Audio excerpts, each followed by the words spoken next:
34 years ago. I was just saying. Not so long.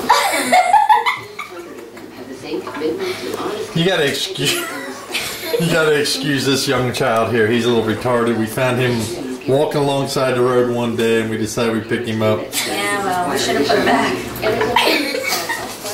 Let you know the exact down payment and monthly payment on while you're still in the showroom.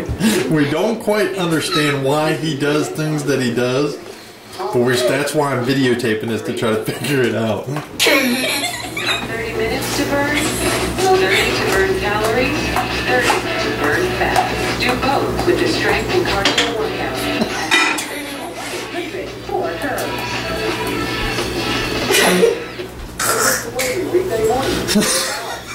Look how red his top is. Is this from doing that song? 10 times over traffic to send you on your way. Every 10 minutes, every weekday morning. 10 times over traffic. Ow. We're on your side. Breaking news in just minutes. Day or night. Most sophisticated vision technology. You can stop now. Taking you deep into the night where no one else can. Now we can see what's on the ground even in total darkness, bringing you images anywhere in Hampton Roads, anytime. I'm done. And do it towards the camera because you look like a fish when you do it. Look up Hampton Roads day and night. Shopper Tech is on your side.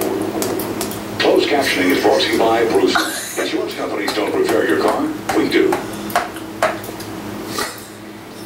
Breaking news to tell you about now that affects traffic. One lane eastbound to the Hampton Roads Bridge Tunnel is blocked. There is a 2-mile backup. Again, that's the eastbound tube of the HRBT. One lane is blocked.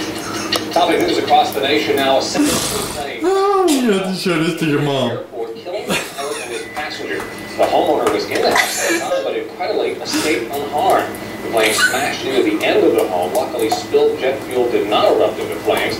Witnesses say the plane appeared to be trying to land when it veered sharply, then crashed. In California, a shooting at a menu printing plant. The gunman shot and injured 3 people before turning the gun on himself. Police say the man, upset about a cutback in his work hours, opened fire at Thumping Press at about 9 this morning. There were dozens of employees at the business at the time. Tonight, 3 victims are in critical condition. Federal investigators say they'll recommend changes to the Atlanta exit ramp where a bus crashed Friday, killing 7